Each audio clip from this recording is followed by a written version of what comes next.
Hello everyone, आज हम बात करेंगे कार्ल मार्क्स के बारे में। तो ये एक सीरीज ऑफ वीडियोस होगी जिसमें आज पहली वीडियो है, फिर 2 वीडियोस और आएंगी और ये मटेरियलिज्म पर होंगी। हम इस दुनिया की वजाहत करेंगे, इस दुनिया में रहकर मटेरियल को देखते हुए। तो स्टार्ट करते हैं। स्टार्ट हम लेते हैं कि तब्दीलियाँ होती रहती हैं दिन में, जिनकी हमें सेंस बनाने के लिए तारीख की ज़रूरत होती है। हमें तारीख चाहिए आज के दिन की सेंस बनाने के लिए। आज का दिन कल से कितना बेहतर है उसके लिए हमें कल के दिन की सेंस होनी चाहिए। तारीख की मुख्तलिफ थ्योरीज थी कि जिन्होंने हमारे लिए तारीख एक्सप्लेन की। रिलीजन्स में ये होती है कि एक तारीख का स्टार्ट होता है, एक तारीख का एक एंड होता है। कि रोज़े क़यामत एक होगा, एक दिन ये दुनिया स्टार्ट हुई थी, एक दिन ये एंड हो जाएगी। एक ये तारीख की थ्योरी है। एक थ्योरी ये है कि कुछ अजीम शख्स होते हैं, कुछ लोग होते हैं अजीम, जो तारीख को बेहतर करते हैं, उसे आगे लेकर चलते हैं। अब मार्क्स ने भी तारीख को इस्तेमाल किया, मगर उसने सोसाइटीज़ में जो तब्दीलियाँ आती हैं, कुछ सोसाइटीज़ बेहतर हो जाती हैं, कुछ नहीं होती, उसकी वजाहत करने के लिए। क्योंकि इस थ्योरी को हम कहते हैं हिस्टोरिकल मटेरियलिज्म। कि उन्होंने मटेरियलिज्म को इस्तेमाल करते हुए, मतलब कि दुनिया का जो भी मटेरियल है उसे इस्तेमाल करते हुए इस दुनिया की वजाहत की, तारीख की वजाहत की। उनका मानना ये था कि सोसाइटीज़ में जो भी तब्दीलियाँ आती हैं, तो कुछ सोसाइटीज़ बेहतर हो जाती हैं, कुछ नहीं होती। उसकी बुनियाद ये है कि वो सोसाइटी उससे जो मटेरियल दिया गया है उसके साथ किस तरह इंटरेक्ट करती है, उसे इस्तेमाल किस तरह करती है। अपनी थ्योरी के वाले से मार्क्स होते अपने से पहले वाले एक फिलोसोफर हेगल से बहुत ज़्यादा इंस्पायर्ड, खासतौर पर उनके जो कंसेप्ट था डायलैक्टिक्स का, उनकी जो थ्योरी थी कायनात पूरी की, उसकी पहले बात कर लेते हैं। अब डायलैक्टिक्स का लैंग्वेज में इस्तेमाल इस तरह है कि ये इसका मतलब है कि बातचीत करना, बातचीत करने से एक नई बात का पता चलता है। एक बंदे के पास एक आर्गूमेंट होता है जिसे थीसिस कहते हैं, दूसरे बंदे के पास उसके उल्टे एक आर्गूमेंट होता है जिसे एंटीथीसिस कहते हैं, और उन दोनों की बहस के नतीजे में एक नई बात हमें पता चलती है, एक सिंथेसिस होती है। तो ये तो था कि कन्वर्सेशन में, लैंग्वेज में इसका इस्तेमाल। हेगल ने क्या किया, चूँकि वो एक आइडियलिस्ट फिलोसफर थे, उन्होंने कहा कि नहीं, ये पूरी कायनात बेसिकली एक आइडिया है, और इस कॉन्शियसनेस को, इस आइडिया को उन्होंने नाम दिया एब्सोल्यूट स्पिरिट का। गाइस्ट जर्मन में से कहते हैं। अब कॉन्शियसनेस का बेसिक पैटर्न ये होता है कि वो अपने एग्जिस्टेंस का, अपने वजूद का एहसास इस तरह करती है जब कोई उसे दूसरा पहचानने वाला होता है, दूसरी अक्ल उसे पहचानने वाली होती है, तभी उसे अपने वजूद का एहसास होगा। जिस तरह अगर आप हैं तो आप, जब कोई दूसरा आपको देखेगा तभी आपको अपनी अक्ल का, अपने वजूद का एहसास होगा। जब आपको दूसरा कोई पहचानेगा तभी आपको अपनी अक्ल का एहसास होगा। सो इस तरह ही एब्सोल्यूट स्पिरिट का भी लॉजिक यही था कि उसे अपनी पहचान करनी थी। वो एक बीज की तरह था कि बीज होता है, उसमें पोटेंशियल होता है वो ट्री बन जाए, मगर वो होता बीज है। एब्सोल्यूट स्पिरिट भी स्टार्ट में इस तरह था कि वो एक बीज की तरह था, उसके अंदर पोटेंशियल था कि वो पूरी कायनात बन जाए। एब्सोल्यूट स्पिरिट ने भी अपनी पहचान के लिए हमें खुद से जुदा कर दिया। हेगल इसे कहते हैं सेल्फ एलियनेशन ऑफ स्पिरिट, कि वो हमें नहीं पहचान रही। और वो हमें पहचान इसलिए नहीं रही क्योंकि वो खुद एक बीज है, उसमें पोटेंशियल है कि वो पूरी कायनात बन जाए, एक एब्सोल्यूट आइडिया बन जाए, मुकम्मल एक इल्म बन जाए, मुकम्मल तौर पर खुद को जान जाए। मगर वो क्योंकि अकेली कॉन्शियसनेस खुद की पहचान नहीं कर सकती, तो वो हमारे ज़रिए अपनी पहचान कर रही है। और इस पहचान करने के अमल में वो एक डायलेक्टिकल पैटर्न को फॉलो करती है कि एक एलिमेंट होता है, फिर कुछ देर बाद दूसरा एक एलिमेंट आता है, और उन दोनों का आपस में क्लैश होता है, और उस नतीजे में एक नया एलिमेंट बेहतर उन दोनों से बनता है।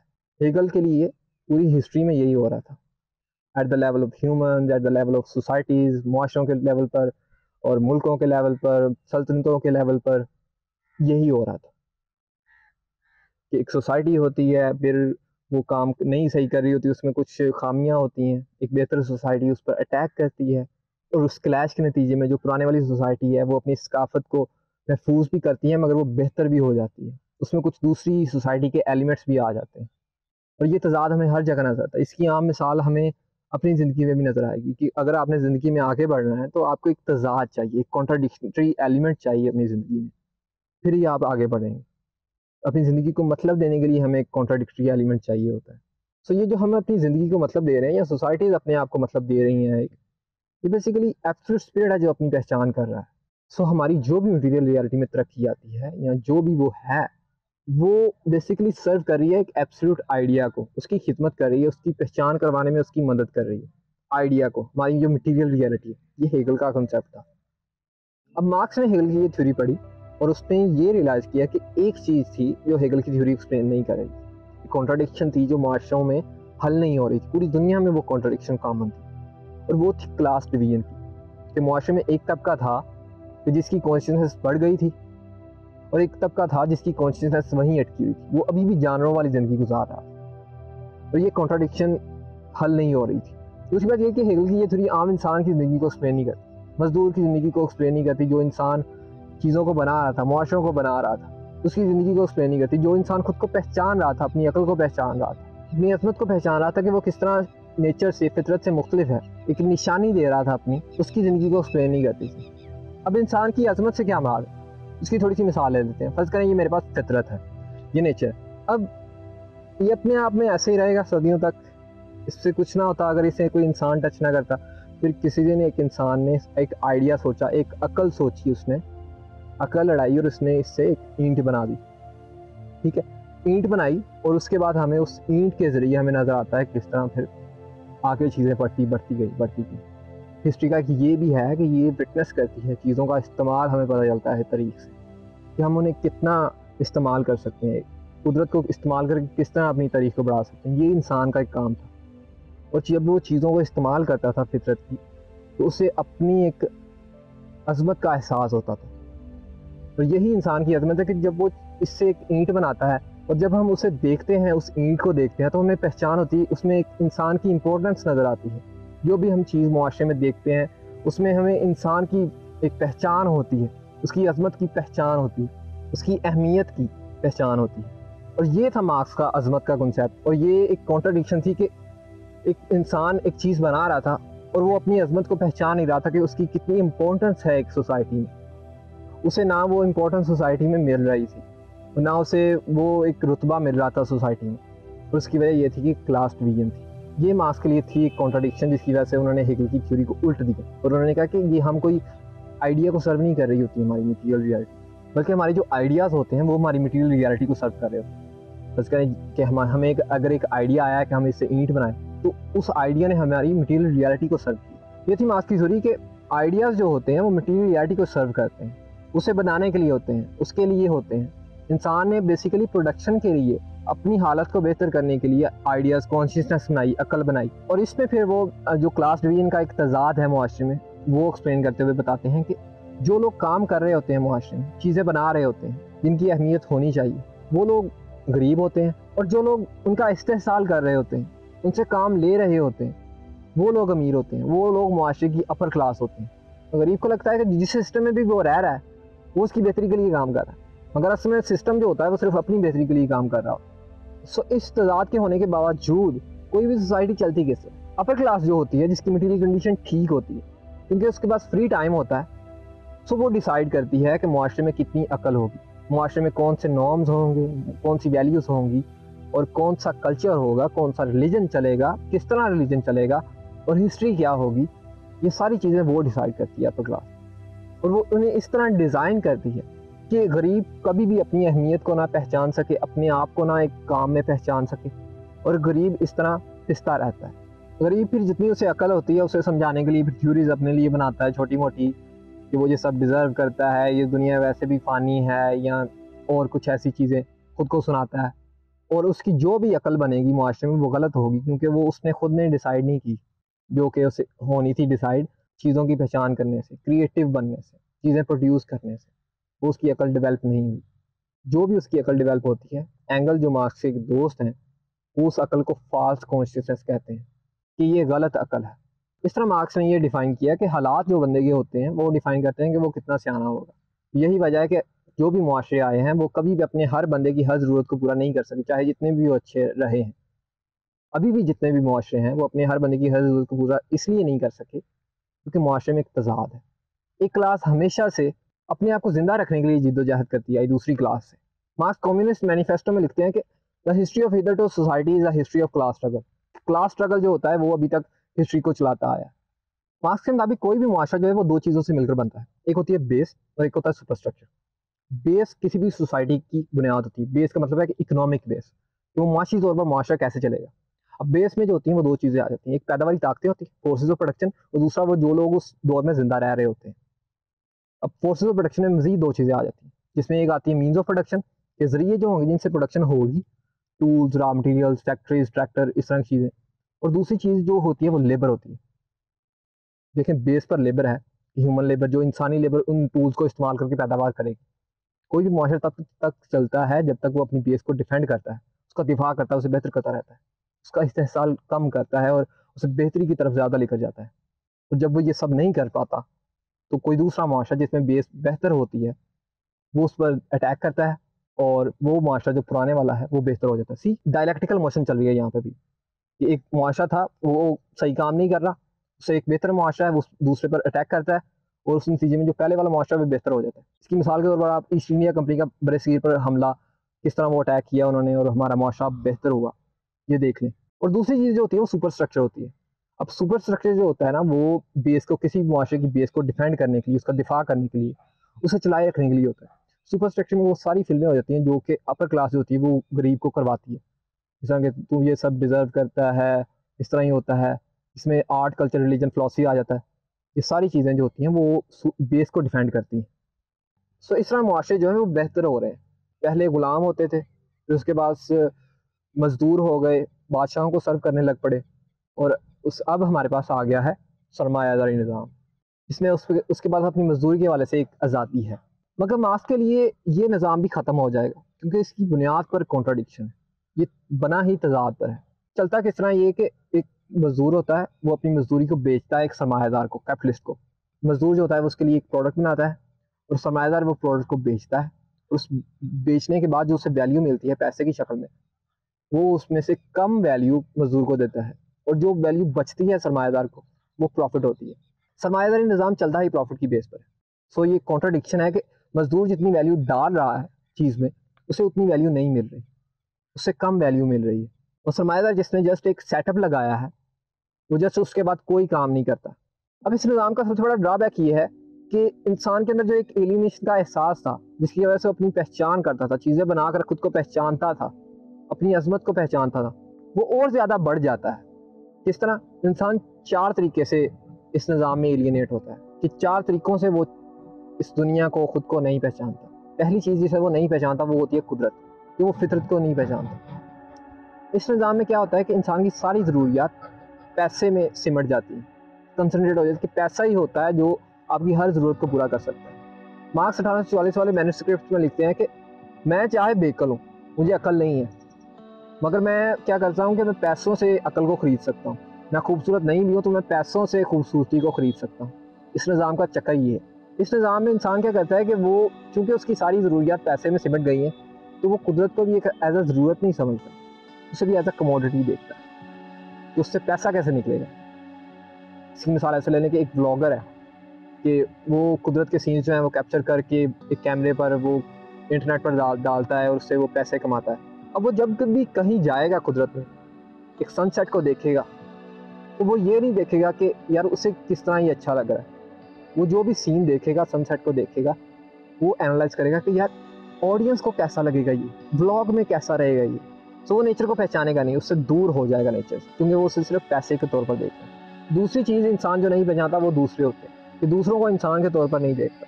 इंसान जिन लोगों से कारोबार कर रहा होता है, जिन लोगों को चीज़ें बेच रहा होता है, वो उन्हें अपना कंप्यूटर या कंज्यूमर या कस्टमर के तौर पर देखता है, वो उन्हें एज अ इंसान नहीं देखता। बहुत सारे मुलाजिम का जो एक मशरती ताल्लुक है उसकी मिसाल ले लीजिए कि मुलाजिम जो होता है वो अपने बॉस से नफरत करता है क्योंकि उसने थोड़ा सा भी काम गलत किया तो उससे जॉब से निकाला जा सकता है। सिमिलरली व्लॉगर जो होते हैं वो अपनी ऑडियंस को ऐसा इंसान के तौर में नहीं देखते, वो उसे व्यूज़ के तौर पर देखते हैं, लाइक्स के तौर पर देखते हैं, आई बाल्स के तौर पर देखते हैं। तीसरी चीज़ जिसे इंसान नहीं पहचानता वो इंसान खुद होता है कि वो खुद को पहचान नहीं पाता। जब इंसान किसी दूसरे के लिए प्रोडक्ट बनाता है, पैसे के लिए प्रोडक्ट बनाता है, उस प्रोडक्ट में अपना आप देखना बड़ा मुश्किल हो जाता है। दूसरी बात यह है कि अब प्रोडक्ट में कम्प्लेक्सिटी आ गई है कि इंसान अब पूरा प्रोडक्ट खुद नहीं बना रहा, उसका एक पार्ट बना रहा होता है, जिस वजह से क्या होता है कि एक प्रोडक्ट जब मुकम्मल तैयार होता है तो उसमें अपना आप देखना मुश्किल होता है। जब अपना आप नहीं आप देख रहे, जब आप अपनी पहचान नहीं कर रहे एक प्रोडक्ट में, तो आप अपने आप को एक पैसा कमाने वाली मशीन के तौर पर देख रहे हैं, क्योंकि आपने तो प्रोडक्ट पैसा कमाने के लिए बनाया है। तो इस तरह आप खुद को भी नहीं पहचानते। आपसे हमेशा ये एक्सपेक्ट किया जा रहा होता है कि आप काम करें, कोई नहीं जानना चाहता कि आप कितने प्यारे दिन वाले इंसान हैं।